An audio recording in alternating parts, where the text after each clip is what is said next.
Hey, welcome everybody to the PK Sportscast. I'm your boy John, aka that PK boy. I've got Hard Knock Life and Matt Mango with me here today. How you fellas doing?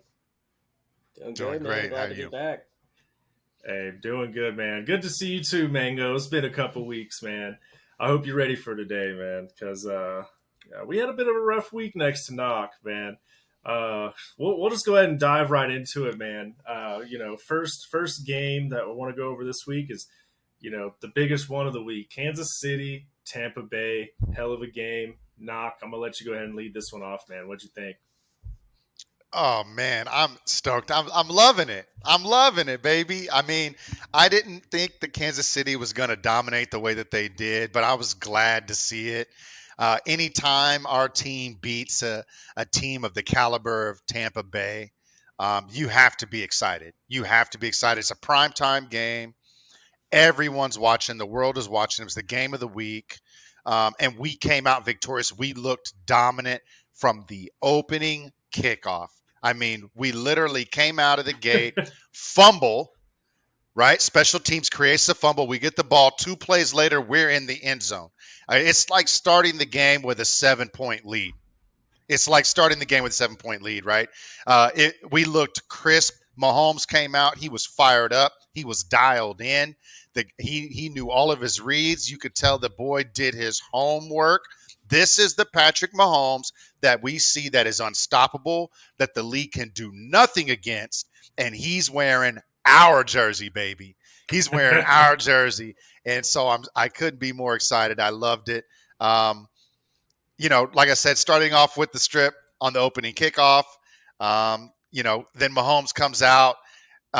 Everyone's talking about the spin move flick, which is beautiful all in its own. I'll let one of you guys take that one. But what about the play before that where he literally had a defender on his back that came with so much force, he grabbed him with 2 hands and he flipped and his feet came off the ground. He looked like a cape on Mahomes' back, and Mahomes is standing there with 200 plus pounds pulling on him, delivers a ball for a first down. I mean, he looked like Superman out there. It was absolutely fun to watch.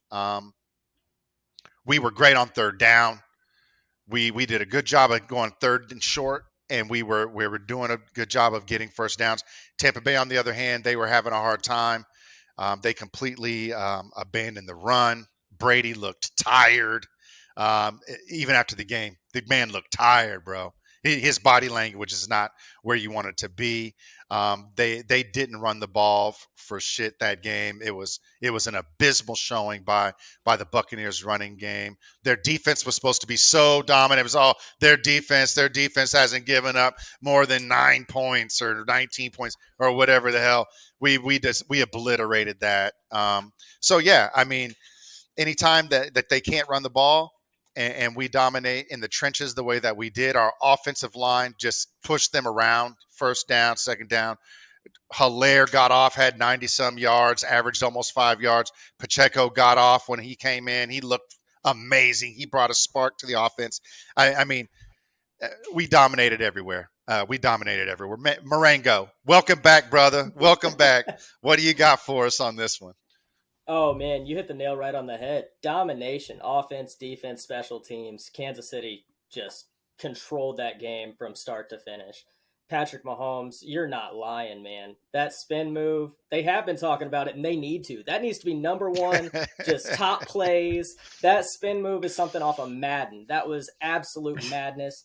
And I know which play you're talking about because he threw that pass to Juju. And I'm going to get to him in a minute because he also had a day. His first big day in Kansas City. I know he only got a little under 50 yards, but big day for Juju. Patrick Mahomes, man, he no shit had, excuse my language, had 200 plus pounds hanging off of him, man, and just lobbed that ball up. Just the trust that he has in his soldiers and the guys around him is just absolutely crazy. And man, the young guys, I think that was the best day that we've seen from Pacheco all year, and I am loving every minute of it. That man just ran through people. He was running through the line with authority, and he was carrying defenders 7, 8 yards down the field, man. Absolutely dominating that offensive line and just looking like the wrecking ball that everybody was saying that he was going to be. And it was a bad day for the Buccaneers, but we finally beat Tom Brady, and we looked damn good doing it. And I tell you what, we finally this year look like that number one seed that I predicted us to be. Watch out the rest of the AFC because Kansas City's coming, baby. How you feeling about it, Johnny? Man, I don't even know where to start with this, man. It was, I mean, it was what we all hoped for. The only thing that I regret is in my two early prediction, I had Tampa Bay winning because it was really tough just like knowing that I picked Tampa to win that game beforehand. But seeing that game just really made me feel a lot better. Like Locke said, right off the opening kickoff, we got the ball on like the 25. So that was great. Kelsey was in the end zone 46 seconds into the game. So that was really like where you get a start. And I'm like, okay, I'm liking this look right now. Next thing you know, we're up 14-3. We had just some really good play calling. I think the offense looked alive. We said it last week. We didn't really know what was going to happen because Tampa Bay's defense has been really solid, and both Chiefs and Bucks have looked a little weak on the offensive side of the ball.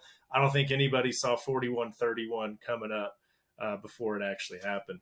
But just a couple notables, man. I think it really came down to run game. Not kind of hit it on his point at the beginning. They had six Buccaneers. I'm sorry, the Buccaneers had 6 total rushes for 3 yards. White actually had 6 yards, but Fournette had -3. But those two they ended up being the best receivers that night outside of Mike Evans because Fournette ended up coming out. He had 57 receiving yards and a receiving touchdown. White had 50 yards. He had the 1 rushing touchdown. But yeah, they pretty much did not have a run game. Tom Brady threw the ball 52 times. He is still the GOAT, though. He completed 39 of his passes for almost 400 yards.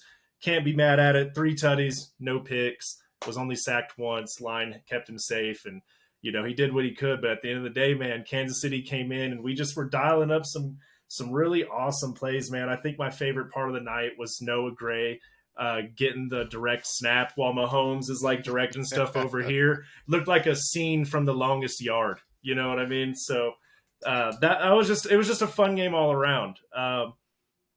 It was awesome seeing Pacheco finally get some good carries. I know it was either last episode or the episode before. I said I wanted to see more from him, and we saw that last night. The guy had 63 yards off 11 carries, and his longest run was only 9 yards. So it's not like he had one breakaway that made it look like his average was crazy. I mean, the dude averaged 5.5 yards and was just balling. I think it took some of the heat off of Clyde Edwards-Helaire. We finally got our first round performance out of that man. He had 150 total yards, 2 touchdowns. I'm happy with all of it. If we can play like that every week, man, I'd be super happy. I don't know if I saw it coming after the Colts game, but here we are, man. Buccaneers are 2-2. Didn't know if I'd see that. But, yeah, I think it was overall a really good game. I'd say Mahomes played damn near a perfect game outside of the late pick. But at that point, it was already pretty much sealed. Right. Not too much else there, man. I mean, I would say moving forward, maybe want to see better defense at the end because, we always are watching the Chiefs, give away at the end. And it really gets us on the edge of our seats even when we're up 21. You cannot let Tom Brady have as many possessions as he did at the end in the second half of that game we got really lucky with the way it turned out. I'll just say that. Or if our offense wasn't clicking, we would have got that ass spanked. But to your point, I really like that you made it, is we found a great combination of balance on our run game, right? Where Hilaire ate, Pacheco came in and looked good. And then even, when number 1 came in, he looked pretty good too. McKinnon, when he came in, he did his thing. So it was nice to see that balance. And I forgot to mention this during earlier, and I wanted to hop in because I didn't want to let this go. But did you guys notice how the first half ended in the game? Pacheco damn near ran it back. He was a kicker away. Yeah, but did you see the last play of the first half was a sack? Kansas City got sacked. Mm-hmm. Mahomes didn't just go take it in at halftime like EB1. No, looks like they had a conversation and we see who's calling the shots, and that's Patrick Mahomes. And if Patrick Mahomes says, we're going for it, we're not giving up on this drive, well, then damn it, we're going for it and we're not giving up on this drive. And you love to see that as a Chiefs fan. Oh yeah, he was treating it like a Madden game. He said, "No, I want scump. I want it now." No, man. Great week. Just great football games all around. I wanted to get us over to another game that was pretty interesting to watch, though not as high scoring. Was Buffalo and Baltimore. I'd say it was just as exciting as we expected it to be. Mango, you weren't here last week to talk about it, man. What were your thoughts on that?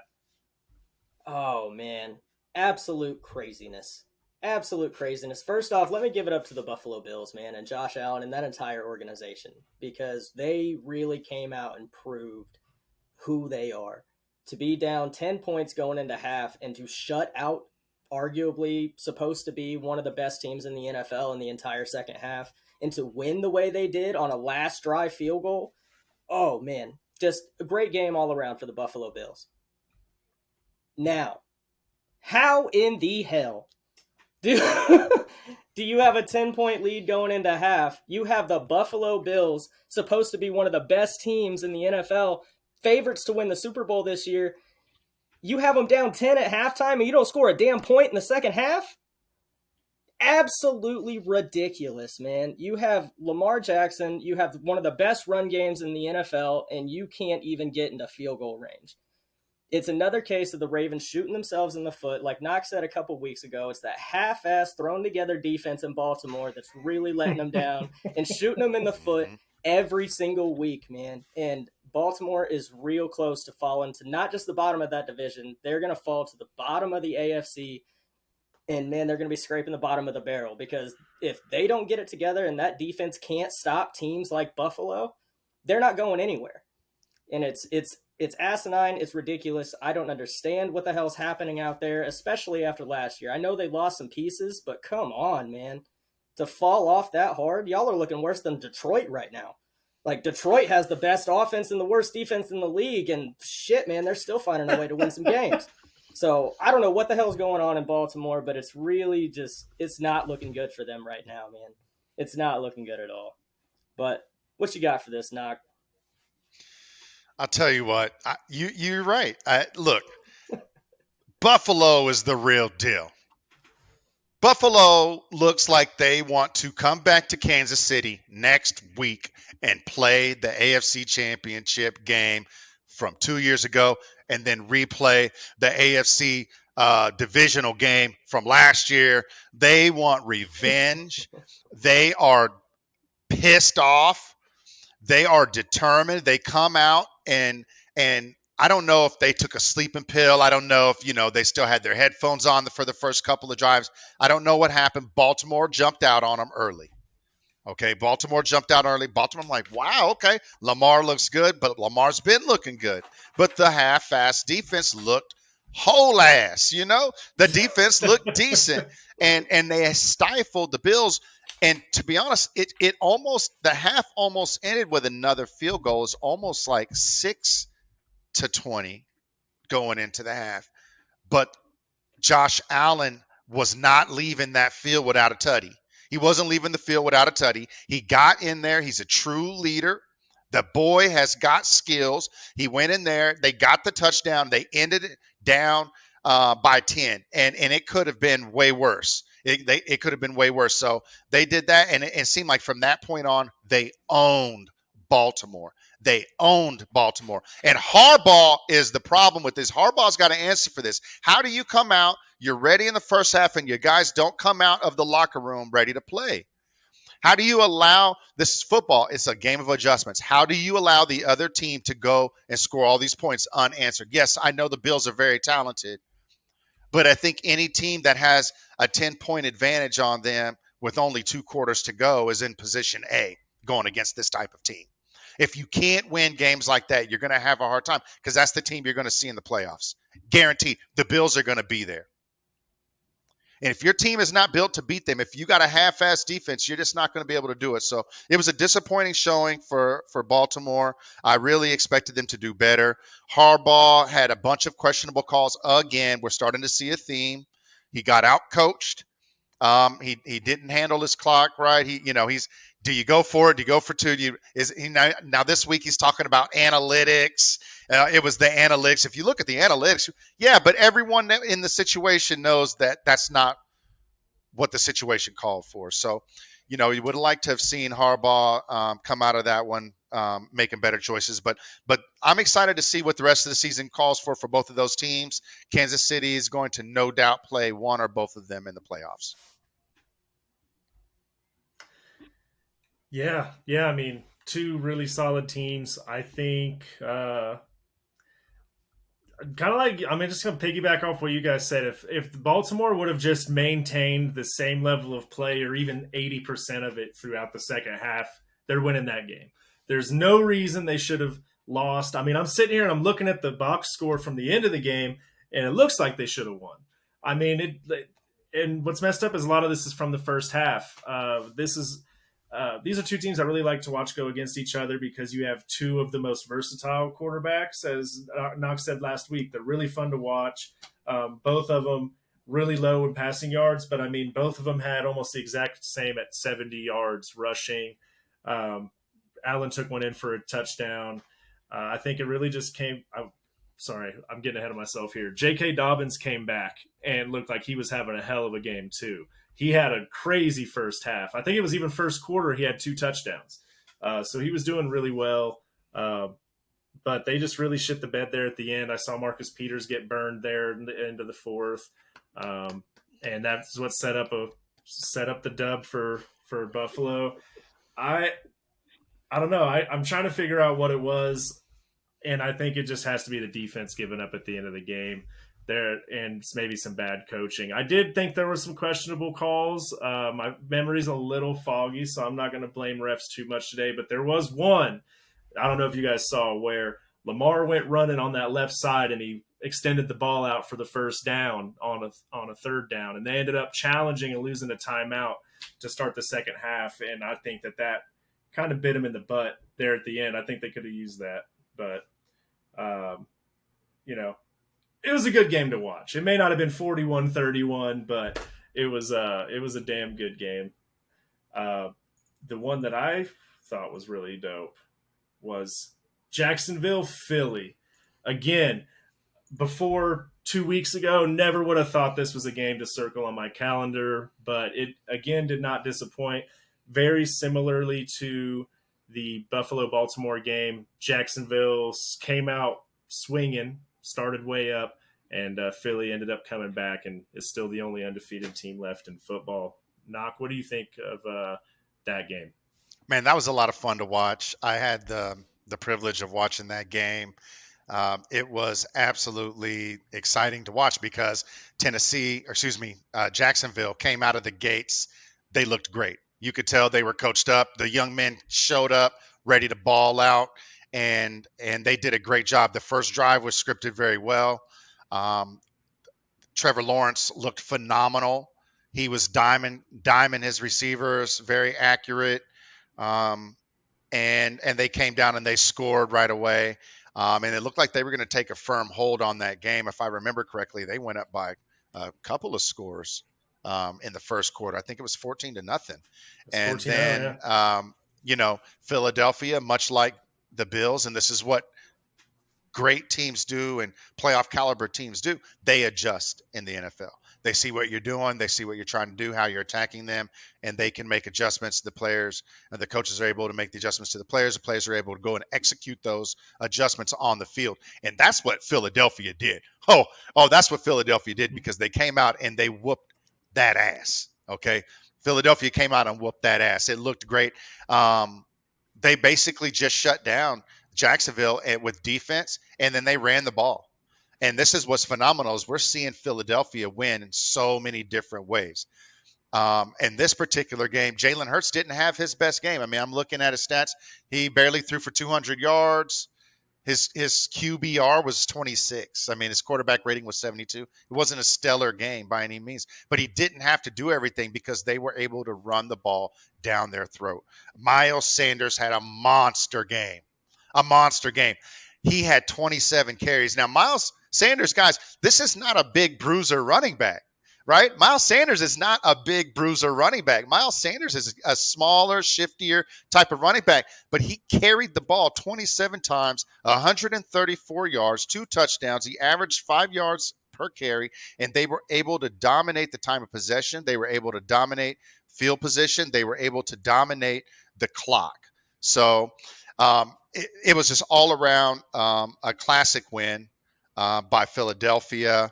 I have Brown and Goddard. They dominated the touches at wide receiver and tight end. They did what they needed to do.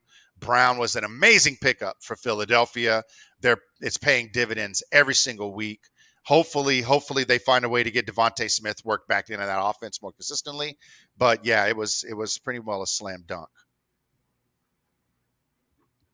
Mango, what do you think, man? Mean, just going off of what Knox said, I think fly Eagles fly, man. They're just coming out and just beating up on teams right now. I don't know what Jalen Hurts was drinking or working out, what he did over the offseason, but he looks like a stud. That entire offense is humming. That defense is mean. Go Eagles. Like, the Eagles are just kicking ass right now. Good for them, man. And Miles Sanders, boy, are you right, man. I didn't get to watch this whole game. I caught a lot of the highlights, but dude was having a day. 134 yards and 2 touchdowns.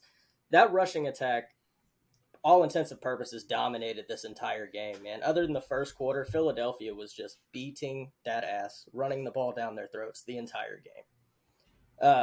I mean, I will give it up to Jacksonville, though. I mean, to be able to play the only undefeated team in the NFL that closely and to look that good as they did throughout the game, if they can continue that streak, Jacksonville looks like a decent team. I won't say good yet, but they look like a decent team and they can compete, and they're a lot better than what I thought they were. So good for Jacksonville, good for Philadelphia. It was a great game. I'm glad I got to see some of the highlights. I wish I could have watched the whole thing, but man, Philadelphia looks scary, and the way it's looking right now, they're going to run through that NFC. Man, all I have to say, this one's for you, Mom, is EAGLES. Let's go, Eagle! No, they are killing everybody, dude. They looked like they were going to get their ass spanked in the first quarter. It was 14-0 at the end of the first, but it flip-flopped in the second quarter. They scored 20 unanswered points, and then they go into the half up 6 points. But kind of like Marengo said, Jacksonville does look way better than I thought that they were.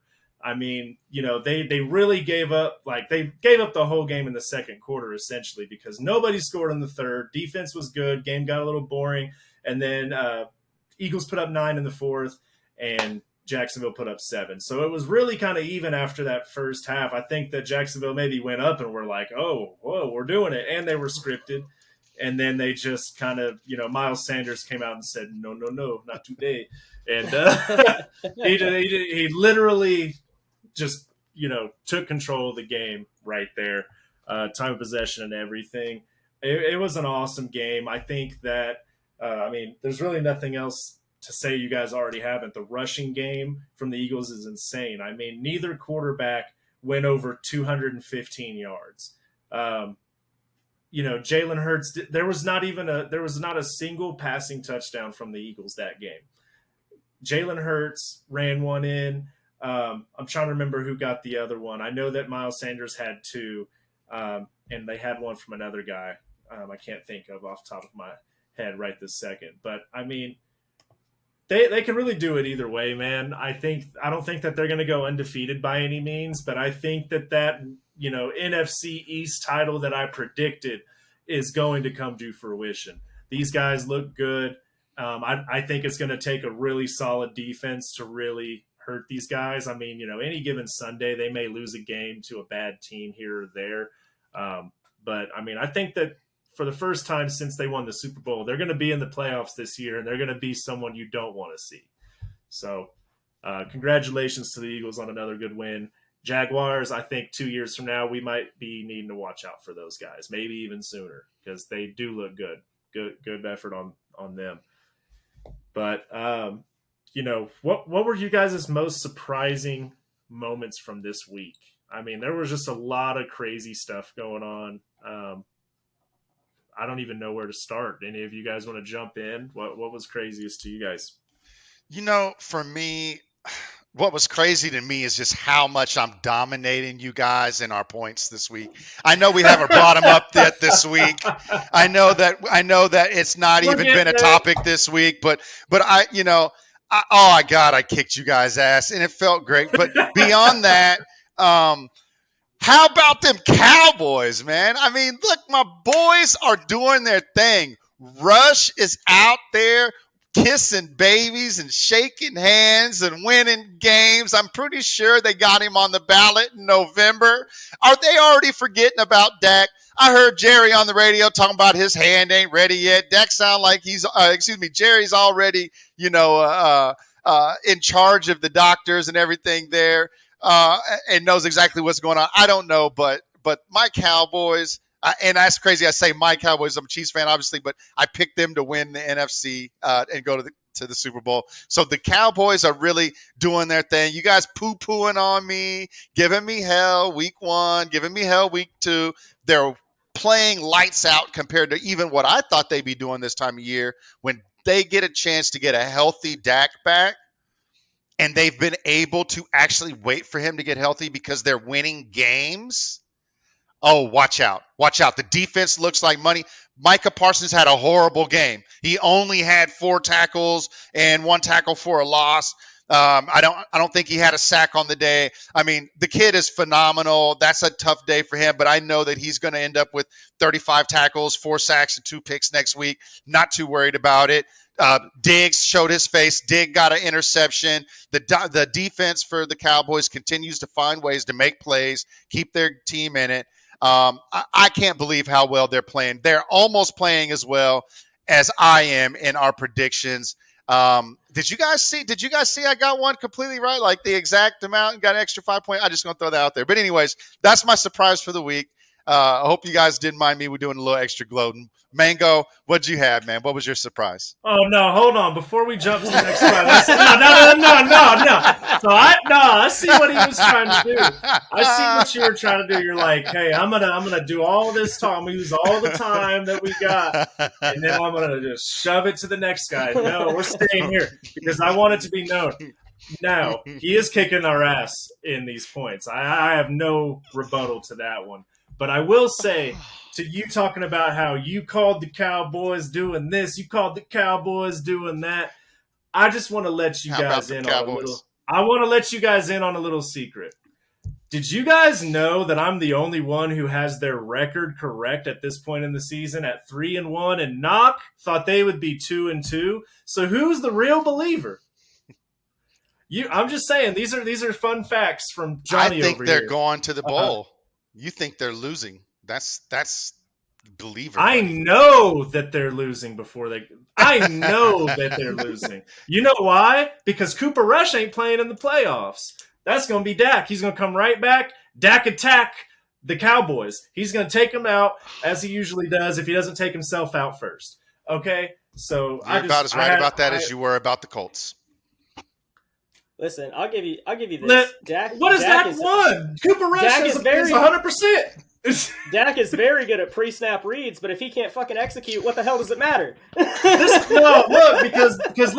Cooper Rush can come in there and win a game. Dak Prescott will be like, oh man, I'm the next Mahomes. Let's see, we got 13 seconds on the clock. All right, no timeouts. Let's do this. Run between the hashes.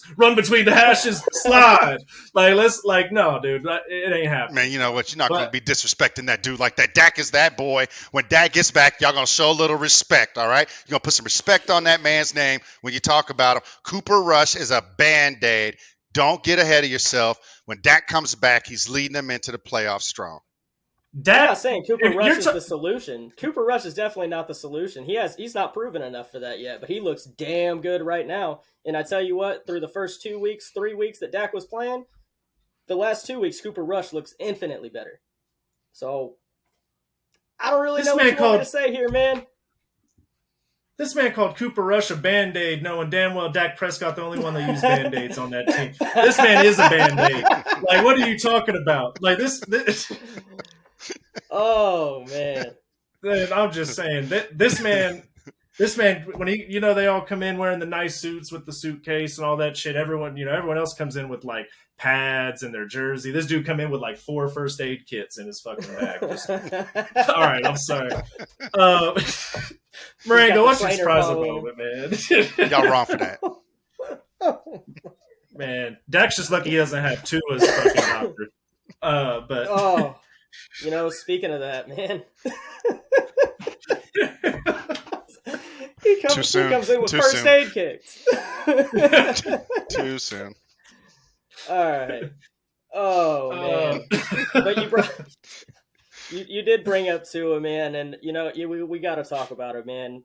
First off, I want to say prayers up to that kid. I hope he starts feeling better. He Yes, took sir. 2 weeks Yes, in sir. a row. Prayers up. Yeah. 2 weeks in a row, man. Just really hard hits to the head. And I'm shocked that they even had him on the field this week. That is absolutely ridiculous. The kid was stumbling, man. Like, he had no idea where the hell he was. I don't care if it's Tom Brady, right? By far, everybody thinks he's the GOAT, greatest player of all time. Players are trained from the time they are little kids to go back in the game. You're taught, rub some dirt on it, go back in the game. That's your mentality as a player. The doctor's job is to tell you no. And they failed at that job. And that is on not only the doctors, but the entire NFL. Because they are the ones that clear them and give them that job. And the fact that he was allowed to go back in and play this week is absolutely ridiculous. And I really hope this kid doesn't have any long-term effects from it. But being the smallest player on the field, having a half-assed offensive line to protect you, and having these bullshit doctors that are going to clear you to go play on the field when you can't even stand up, there's some shit going on that needs fixed. That was my biggest shock this week, man. Just the fact that they even let Tua on the field. Yeah, that was extremely shocking to me as well. I know that they cleared him to play. They said it was a back injury, and an ankle or something like that. I don't know. It's really difficult for me to justify why he was out there. At the same time, I knew he was going to play, and I didn't throw a fit and say, "Oh my God, why are they letting him play?" Like, to your point, that is the mentality that they have, and we know that. And it's something that we've always in the past, especially looked at it as something that was noble. Oh, he's such a badass. You see that? Oh, he can play without a helmet. He's a beast. Like, we glorify a man who can take that kind of punishment. It's something that we heap praise upon for. And so, yeah, they're incentivized financially. They're incentivized with their pride. They're incentivized by their fans. They're incentivized by their family to get their ass up and go out there and play. And to your point, the doctors are the ones ultimately who are tasked with being responsible of saying if this person is capable of going back out there. Now, Tua has to accept some of the responsibility. He has to accept some. However, we all know their nature. That's why they have the doctors in place. And for them to let him go back out there that soon is really just baffling to me. It's unfortunate that he took a hit right on the same spot at the back of his head. And I hate seeing that. It really just is so sad to see. And prayers up, to your point, prayers up for him. But man, not a good look for that organization. Not a good look at all. And I think we're going to see everyone going on the other end now this year to make sure that the players are safe and that because they know the heat is on with the media and with everyone.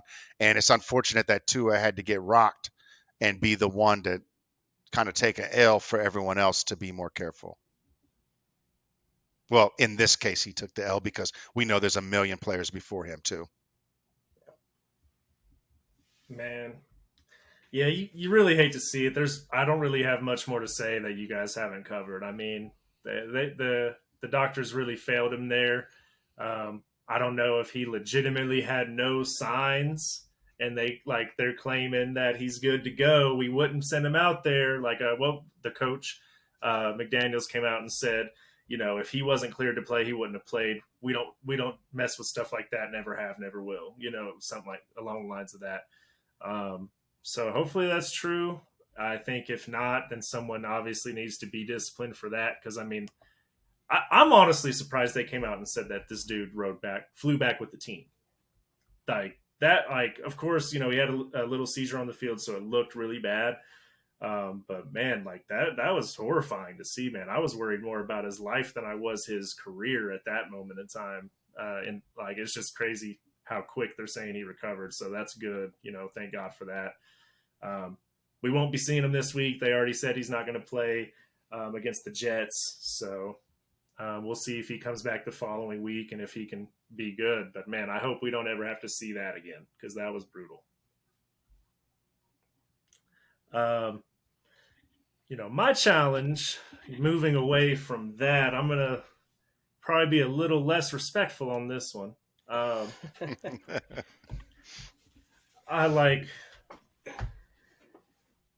don't really know how to say it. I didn't practice this one. But I'm just going to go ahead and say, how the hell Indy going to go out there and lose to Jacksonville, tie to Houston, beat the Chiefs, and then lose to the Titans? I don't know. That one kind of surprised me. I'm not gonna lie, because last week was kind of like my first time. I'm like, okay, I'm gonna put some faith in Indy. I knew they were good. They came out, they beat the Chiefs. I knew they were good. They just needed a second to get it together. Let's go. Well, now Jonathan Taylor's hurt. They just lost to Tennessee. We'll see. They're going out to Denver. We'll talk more about that later, but. I was really disappointed to see them go out and lose that game, man. I really think that Jacksonville's going to just run with that division at this point. Jacksonville surprisingly looks like the best team in the whole AFC East. I don't know what you guys think, but I guess that would be my big surprise, is how freaking I cannot guess a game right with these Colts. Yeah, those Colts they're trash. Hot garbage. Mango, what you got on this one, man? They just fell off, man. I don't understand how the Colts just are ass this bad.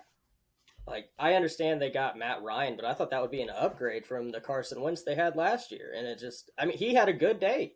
He had an interception, but he still had a couple touchdowns, over 300 passing yards. I don't understand what the hell's going on in Indianapolis. On paper, they should be a damn good football team, and they're just not. And they're finding ways to just give football games away.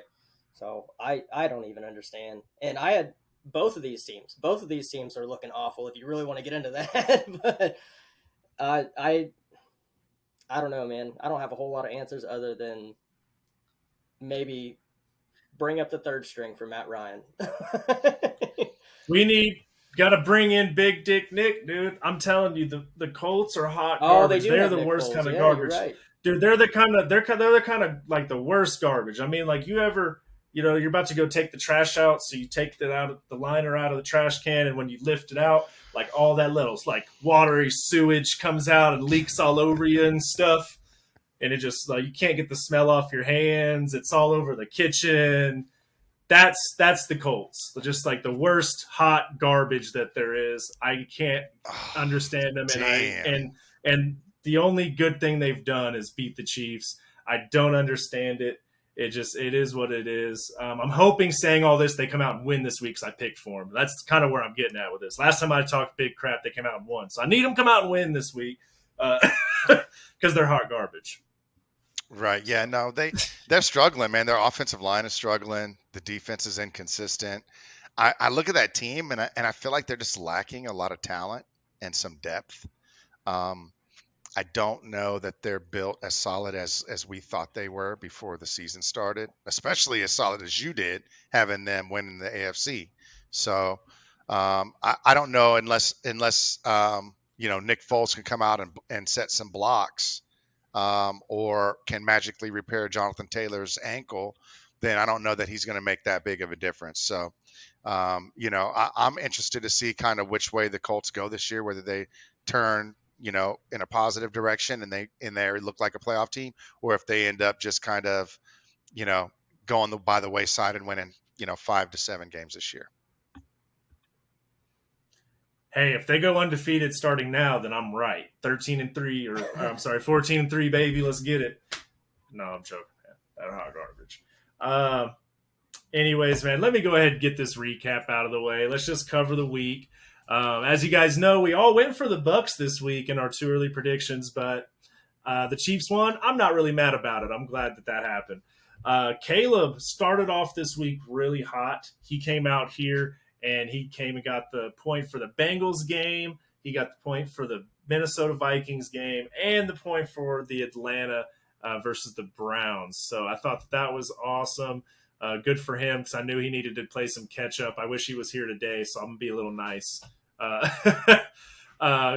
Bills, Marengo came out and took that point with a 24-21 estimate. It was 23-20. Caleb got the Cowboys game correct. Marengo took the Seahawks over the Lions, which we're not covering today because we don't have the time, but who the hell expected 48-45 from those two teams? Crazy. Nobody. Yeah, nobody. Then Knock came out and he took the Chargers game. He was only 2 points off on that one. He guessed 36-24. It was 34-24. Super close on that one. Then I took the point for the Eagles game. Wasn't too far off there. Knock was the only one to go for Tennessee against the raw sewage team of the Colts. He took that one. I got the point for the Giants over the Bears, and all of us were wrong. The Jets just keep coming out and winning games. I don't know what the hell that's about. Steelers Nation, you guys should be worried. Then we've got Knock taking the point for the Cardinals. And the one that he just really stepped out on, as you can see on the graphic here, this man guessed the exact score of the Packers game over the Patriots. He guessed the 27-24. So he got himself 5 points for that one. As if he wasn't already kicking our ass, he came out and said, you know what? Think I need 5 more of them things. So, good job guessing that score. I hope to God I can get a couple of those before the season's over, or we might be in some trouble. None of us got points for the Broncos, who are the only team more around as sewage as the Colts, I'd say. We'll talk about that later. And then Marengo was the only team to pick the 49ers over the Rams, who are also a bit of a disappointment, kind of a crazy season. But it was a good week overall. I was the big loser. I somehow was only wrong on 4 games, which is the least amount of wrong games, but I can't guess a score right. I only got 2 points. Marengo came out and got himself 3 points, Caleb with 3.5, and Knock with 8.5 with his big 5-pointer. So right now we're sitting at I'm at 14 points. We got Marengo sitting at 11.5, Caleb at 8.5, and Knock with a very commanding lead at 24. I'm going to need you to start being wrong a little more, man. It's crazy because I'm looking at this and, the guy, this dude, he actually had – oh, no, I'm sorry. Marengo took it. I miscounted there. I was going to say Knock had the most games wrong. He was 1 short from Marengo. But, man, does this guy guess good freaking scores. He keeps getting within 2 or 3 points. It was just a matter of time before you hit. So, good job. I'm not going to do too much gloating for you since you managed to do that in the last segment for yourself. But we'll go ahead and transition over to our next segment. We got a big divisional week coming up, boys. We got the Kansas City Chiefs heading to Vegas, a.k.a. Arrowhead West, to play the Raiders. So, Marengo, I'm going to let you run with that one, man. What you thinking? God, I hate the Raiders. Oh, man, but before I get too deep into it, I did find this kind of interesting. I was looking at our 2 early predictions, and you realize all 3 of us guessed Kansas City. Well, all 4 of us guessed Kansas City to win the game, but all 3 of us guessed Kansas City was going to score 27 points. What?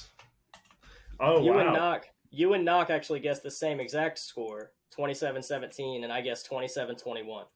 So that's gonna be a one to watch for sure. Uh, I but hope Caleb's right.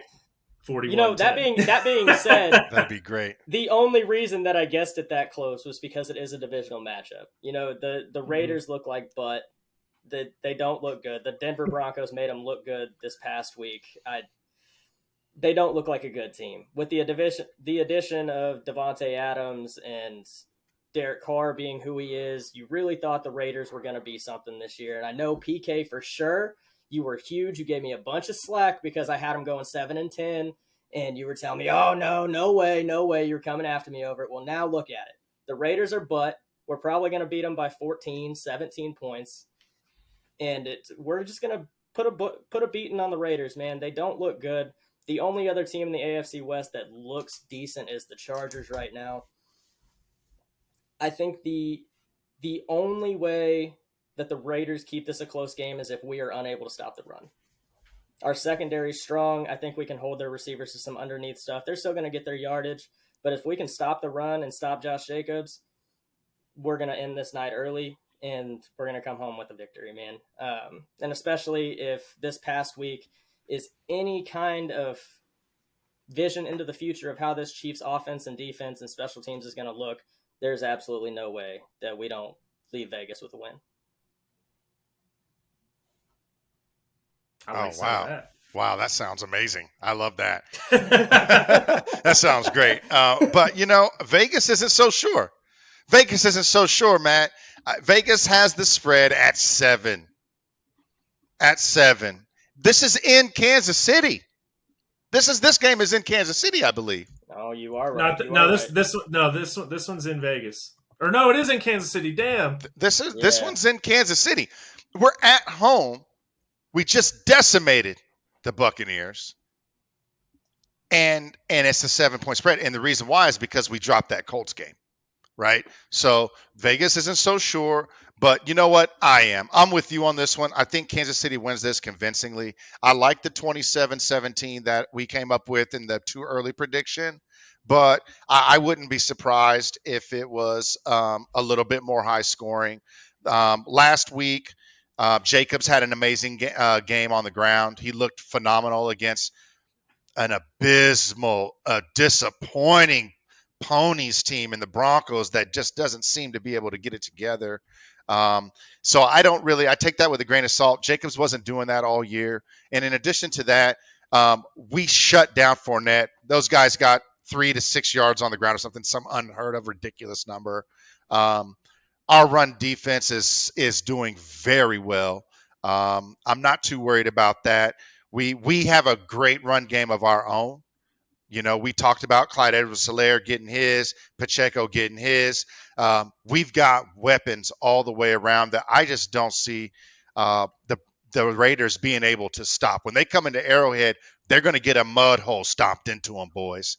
They're going to get a mud hole stomped into them, and they're going to have nightmares of the Chiefs fans chanting all the way down as they walk out of that stadium. And you boys know what I'm talking about because you've been there before. Yes, But sir. yeah, I'm excited to watch that game. I'm going to have my popcorn ready.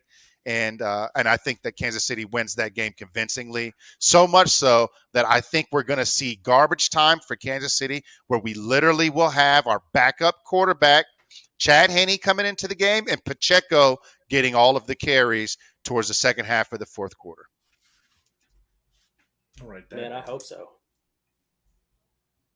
Chad Hennessy to play. Yeah, Chad, anything is possible.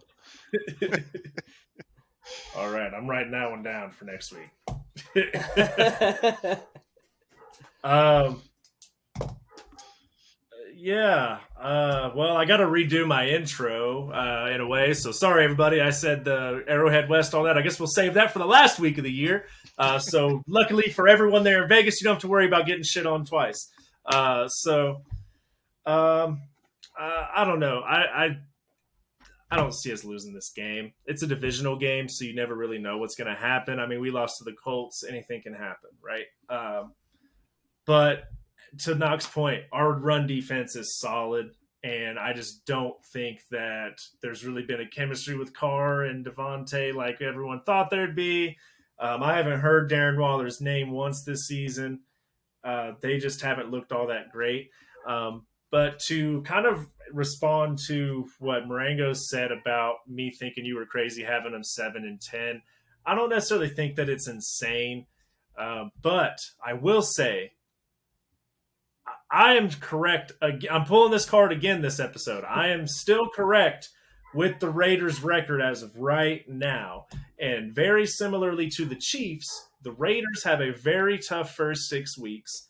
And I've been saying they're going to start off. I think I had them starting off like 1-6, 1-5, and ended up 10-7 on my record. I think that they're going to have a much better second half of the season, given no injuries or anything like that.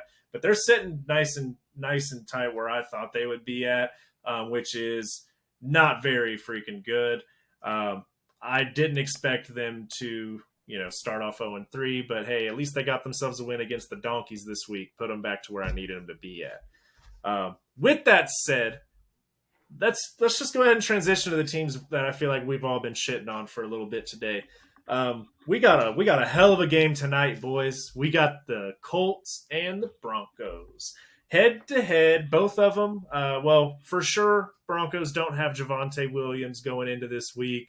Most likely, the Colts won't have Jonathan Taylor. We'll see what happens with his injury designation.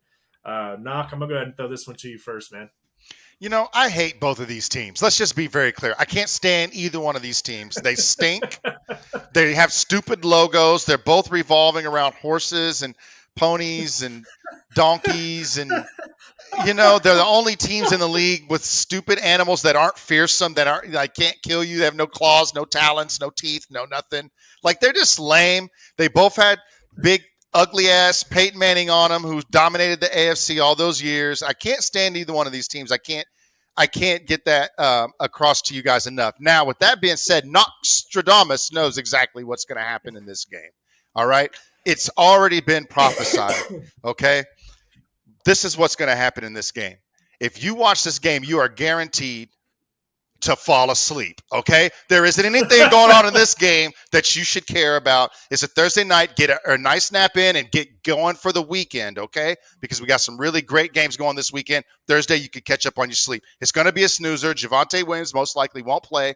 The man's hurt his ankle behind that abysmal offensive line. Now you have nothing to look at as far as the Colts are concerned. On Denver's side of the ball, we all know R.I.P. Javonte Williams, my fantasy career this time, because I have him on two of my three fantasy teams. I'm very high on Javonte Williams. I think the kid's got a lot of talent. I was excited to see what he could do this year, and it's very unfortunate that he had an injury. I'm not a fan of the Broncos by any stretch of the imagination, but I hate seeing a team lose a player like that. So Javonte, best of wishes to you, young man. But because Javonte's not playing, because the immaculate Jonathan Taylor's not playing, it's going to be a snoozer. No one wants to show up and watch two old-ass has-been quarterbacks, okay? So you guys can go ahead and take the night off, get you some sleep. I know that Matt Ryan needs to get some too, but he might, check out in the second half. We're going to see. But that's what I foresee happening in this game. What do you guys think? No, I agree with you. I agree with you, man. It's definitely going to be a snooze fest of a game. I think the only thing that can save and maybe get a win for Denver in this game is going to be that defense. I think the ball is going to be thrown around a lot in this game. I think there's going to be a lot of interceptions. I think there's going to be a lot of turnovers.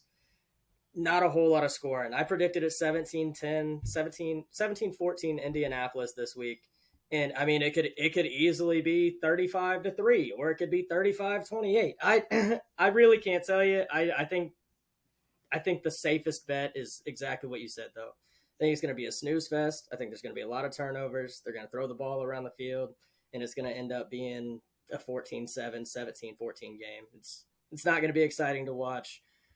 I think Russ goes and maybe throws a couple 100 yards, 2 or 3 picks, and maybe a touchdown. Like, it's going to be an abysmal game on both sides of the ball. Yeah, this week I think it's just going to come down to defense. I mean, both teams are essentially losing their run game. I think Denver's probably in a bit of a better situation there as far as missing Javante, because they already kind of had a committee run with Melvin Gordon going on. Noticed that they signed Latavius Murray, so we might be seeing him a little bit. Um, but pick your poison, right? Like you want shot or stabbed because it's not going to be great. I don't know. My prediction in the two early predictions is 38-31 back whenever we were being told all off season that both of these teams were going to be powerhouses. I probably shouldn't have believed in the hype. I'm starting to realize how much advertising works on me because I was fully freaking convinced that these guys were going to be good. Maybe not the Broncos, but like, holy crap, man, what's going to go on here? Fantasy owners, pick up Naeem Hines if you haven't already. Pick up Latavius Murray and take the under on 30 total points for these fucking guys this week because this is going to be a bad game. I think we're going to see. I don't know. Like, I feel like Denver should win this game. I feel like if Jonathan Taylor's out, Denver should win this game if I were to redo my pick because they still have Melvin Gordon. They're going to have Latavius Murray. They have way better receiving core and defense, I think, than Indy. But I don't know, man. Every time I pick something with Indy, they do the opposite. So I'm just gonna go ahead for the sake of my too early predictions. I'm gonna say the Indianapolis Colts will not score 38 points. It is impossible for them to score 38 points. Impossible. Yeah. I don't know. You guys got anything else on this game? I mean, you mentioned Melvin Gordon, but he can't hold on to the damn ball either, man. He's coughed it up 3 or 4 times just in the past couple weeks. So we're just gonna see what happens, I guess. Hey, man, you know what? I might put $5 on first touchdown scorer to be one of the defenses, and we'll just. Man, I would put money on the Denver defense scoring the first point. Anyways, man, let's move over to something maybe just a tad more competitive. Let's see here. Big game, prime time for the lead in the division. The Cincinnati Bengals and the Baltimore Ravens, man. Both of them have had a we don't know what they are kind of season so far. Marengo, I'm gonna throw this one to you first, man. How are you feeling about that game? Man, this is unfortunate. I'm big on both these teams. I like them both, and I gave the edge to Cincinnati in my two early predictions. I got this game. Let me just be sure, but I think I had it about 28-14. I had them winning big. Now I'm with that defense in Baltimore, man. I'm just not sure that they can get it pulled off. I think it's going to be a higher scoring game than I predicted. I do think that if Cincinnati's offense can hang around until the end of the game, they might be able to squeak it out at the end. I do think this is going to be one that comes down to the wire, just simply because of how bad that Baltimore defense is.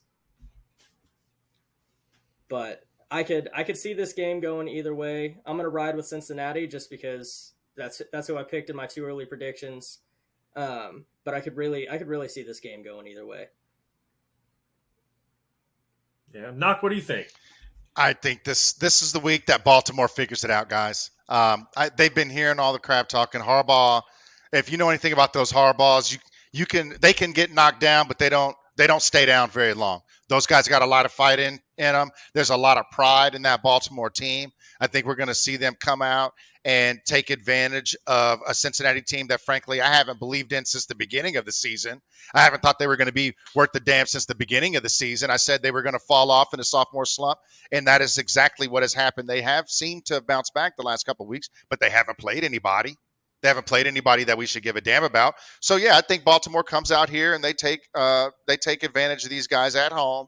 It's probably going to be a very competitive game. We're going to see the Baltimore secondary really step up and create some turnovers on a young quarterback in Joe Burrow. The Cincinnati running game hasn't been dominant enough. It hasn't been consistent enough. So, yeah, I think Baltimore is going to win this. I think it will be close, but that's what we can expect to see. Lamar Jackson has been absolutely phenomenal this year. I think if I'm looking correctly, Lamar Jackson's got about 900 passing yards to Burrow's 1,100. But Lamar Jackson also has like 300 rushing yards and a whole bunch more rushing touchdowns. He's very dynamic. We saw that last week. Um, I don't think that Baltimore is going to cede power of this division to the Bengals this year. So I definitely expect Baltimore to come out on top this week. Yeah, I think I gotta agree with Knock here. Just from the eye test, I guess I'm not even going to use stats, but just the eye test watching these teams, I feel like the Bengals have only looked good against the Jets and a Tua-less Miami. I mean, um, not to say that they weren't going to win against Miami if Tua would have stayed in, but I just don't really see them taking out Baltimore. Baltimore has looked dominant in every game they've played until the end of the game, pretty much. I mean, they come out swinging. It's going to depend. I think if they can stop getting in their own way in the fourth quarter or at the end of the third quarter, they actually should win this game. I had my prediction at 37-30. That might be a little high, but I'm still going to say Baltimore takes this by 7. That's how I feel about it. I think Lamar's playing a really good season this year, and defense has been stepping up and again until the fourth quarter. And I think if they could come out and get a lead, I don't see Burrow coming out and coming back from that. But hey, we'll see. I think both teams are really good. This is going to be a matchup that I think for years to come is going to be one that we look forward to twice a year. I mean, these are two of the best quarterbacks that we have in the NFL right now. Solid defenses, solid run game. I mean, it's going to be a good game either way. Primetime Monday night, baby. I'm ready for it. So, but I'm putting my money on Baltimore by 7. Yeah, me too. I reiterate, I got Baltimore 34-31 in OT. I like that one too. If it ends up being that'll be a fun game. But it won't make it fun as if you get another 5 points off of it. I might feel some type of way if you get another 5 points. I think it's really going to come down to if that line can protect Joe, because when he can when he has 3 seconds, he can throw the ball wherever the hell he wants to. But if he's dropping back like he was in Week 1 versus Pittsburgh and getting hit before he even does his 3-step drop, he's going to end up throwing 4 or 5 picks again.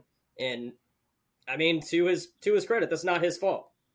So it's really going to come down to how that offensive line performs, and then how the Ravens perform defensively as well. Because like you said, man, to their credit, the Ravens look outstanding until the second half of the game, every game this season. Mm-hmm. Yeah, I think the Ravens, like not dogging on them too hard, but they should be at 4-0 right now. Honestly, they haven't I haven't watched them just get their ass spanked over the course of a whole game. You know what I mean? These guys are like, oh, yep, they got this, and then you're like, whoa, whoa, whoa, whoa. Yeah, they could be 4-0, and so could Kansas City. Right. Right. I mean, so that's always going to happen. But I do expect. I think Baltimore is a better team. I think they're a better coached team. I like the veteran players that are on that team. And I think that even though it will be very close, and I know that was a too early prediction, the 34-31 OT, but because their defenses are the way that they are, I actually think that that's I would actually go with that this week if I was just calling something. So we'll see what happens. It could be way off. Again, I saved my Nokstradamus pick of the week for the last game because you will be taking a nap Thursday night. But I don't know what's going to happen Monday. I'm excited to see. Man, yeah, it's gonna be a great week of football, man. A lot of divisional matchups this week. I wish that we did a 4-hour show because we could sit here and talk about all of them. But I'm excited to see how things go this week. Here are some of the scores that we've got in our predictions for the week. We'll see. All I know is I'm in second place in our too early predictions, and I'm 10 whole games back. So I'm going to need some of these scores to start lining up with my shit, or we're going to have some issues. I don't know. I feel like Knox gonna get penalized for bragging. You know, I didn't even say nothing. I'm gonna throw a flag on the play, 15 points back. No, Taunting. personal foul. Taunting. Yeah, I'm Chris Jones in taunting. y'all this week. You know what I mean? Y'all garbage. That's Oh, 8.5 man. piece, man. That's an 8.5 piece this week. Let's be clear. How many total points for the whole game does Caleb have right now? All right, hold on. How many total points does Caleb have right now? Caleb's got 8.5 points. I got 8.5 points this week. Yeah. Yeah. Throw your flag now. Throw your flag now. No, I think that was fully legal. I'm coming over, blowing the whistle like, woo, yeah, let's level that. You hit the nail on the head, Caleb. That's messed up, Caleb. I know you're not here. I know you're not here today, man. But I know that you watch whenever you're not, and I appreciate that support. You're a really good friend, buddy. But you need to start winning more games, dog. Because obviously, not. You're like I'm just gonna blame it on. I'm gonna blame it on Caleb, bro. Caleb, you if you were winning more points, Knock wouldn't have 24. That's what I think. But, you know, you even split with this man. You didn't even take a full point. Don't let him do you like that, bro. I can't wait to see you next week, man. Come on back. Let's get something going. But good times, fellas. Good times. I don't know. Of course it's good times, especially. But there's so much time left. You never know what's going to happen. So much time left for sure. Watch, Caleb's going to come out. He wasn't even here this week to defend himself. He's going to get 3 exacts this week and be leaving. You never know what's going to happen. Absolutely could.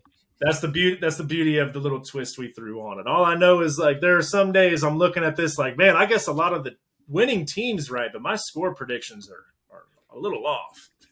I like this week because all of us have at least one game where we went against the grain against everybody. So, like, Johnny, you picked Chicago over Minnesota.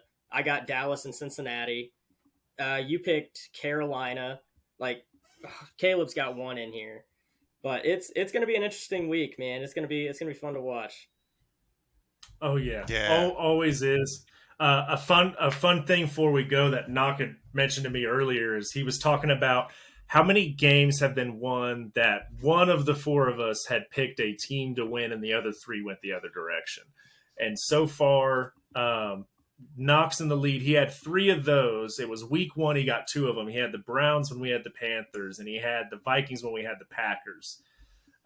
Marengo, you had a couple of them. You had the San Francisco game this week, this last Monday, and then you also had another one. You picked Green Bay to beat Tampa. I think that was it. Yeah. And then I took one which was like the Cowboys. The Cowboys. Actually, I'm pretty excited about that Cowboys game this week, man. Y'all took the Rams on that game, so I'm pretty excited to see how that turns out. The Rams are looking butt, man. They're not looking too good. I'll tell you guys what. As far as the Rams go, it's a topic for next week because we're gonna probably be talking about how they took that L. And I will tell you what, Matt Stafford, if you don't start coming out here and help me out in fantasy, dog, you're gonna be my topic next week, dog. I'm just giving you a heads up. You don't want. Just like Eminem says, last thing you want is me to be writing something thinking of you, bro. You don't want it. Like it just. But anyways, man, I appreciate everybody who's jumping on and watching, man. If you guys are doing any betting this weekend for the games, jump on and use one of my promo links down below. If you've never signed up for any of the sports apps down there, go ahead and just click the promo link. It'll walk you through. Just go ahead and sign up. Throw $10 on one of these bets, man. Try to win something. Get yourself some free money back. And, of course, maybe go with Nokstradamus' picks, not Caleb's. Wish he was here to defend himself. Dang. But I'm going to start ending the show with that. Go with first place guy, not last place guy. But until next time, guys, we will see you. Hope you guys' parlays all hit. Catch you later.